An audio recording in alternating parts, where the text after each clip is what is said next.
In the first game of the second doubleheader of this weekend's Senior Hurling Championship, it was a repeat of last year's quarter-final between Belmont and Kinnitty, played at St. Rynas in Banagher. It was Belmont, trained by last year's manager Trevor Fletcher, facing up against Ger Coughlin's Kinnitty side, with both sides a little to separate them last year, looking for the opening 2 points of this year's Senior Hurling Championship. It was Kinnitty who started off the brighter of the two sides, with Colm Coughlin, routine as always, blasting a free over the bar to get Kinnitty's first score of the game.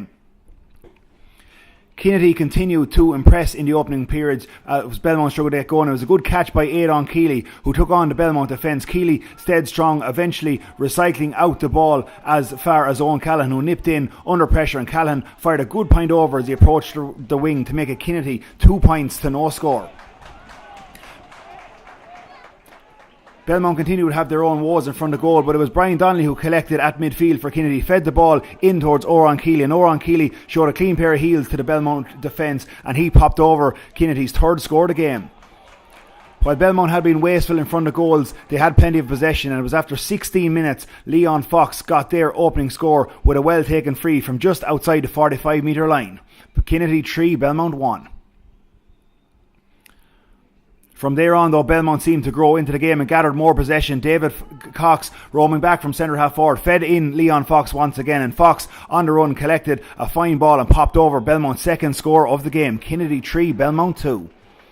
From there on, Belmont really started motoring into the game, and Oisin Kelly started to grow more influential. He turned provider this time, found David Cox, who showed great stick work, took on Paddy Delaney, and Cox fired over the bar to level the game at 3 points apiece.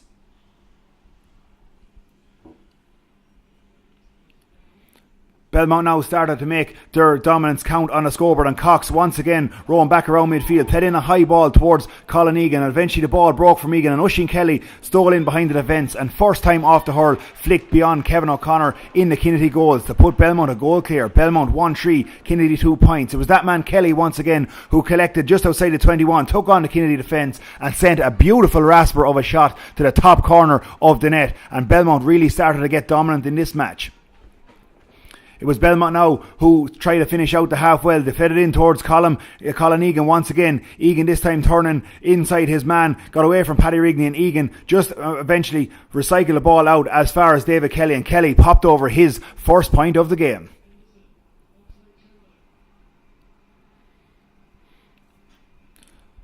So Belmont continued, despite being wasteful in front of goal, continued their early dominance and went in at half time with a lead of Belmont 2-5, Kinnitty 3 points. And Belmont tried to start the second half as they finished the first. David Cox getting the ball in towards Colin Egan once again, and Egan played out a good ball once again as far as Leon Fox, and Fox continued a fine afternoon, blasting over the bar for Belmont.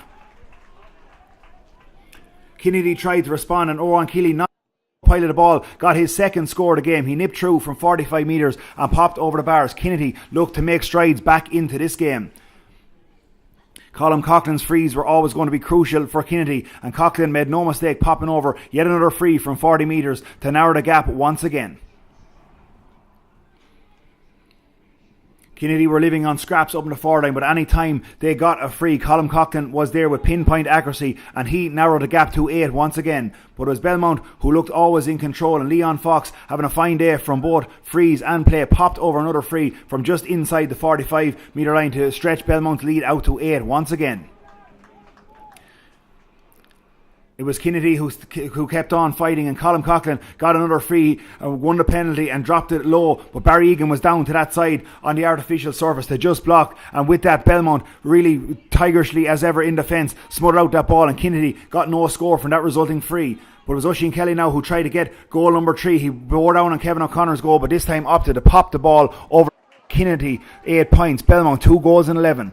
Belmont continued their dominance, played around some good ball as David Kelly fired across the face of the goal, and the on-rushing David Cox with a fine hour for Belmont. He dived at the near post and poked home with the hurl to maintain Belmont's lead, and with that it was always going to be one winner. It was Belmont who got the first 2 points on the board with a scoreline. Belmont 3 goals in 11, Kinnitty 8 points.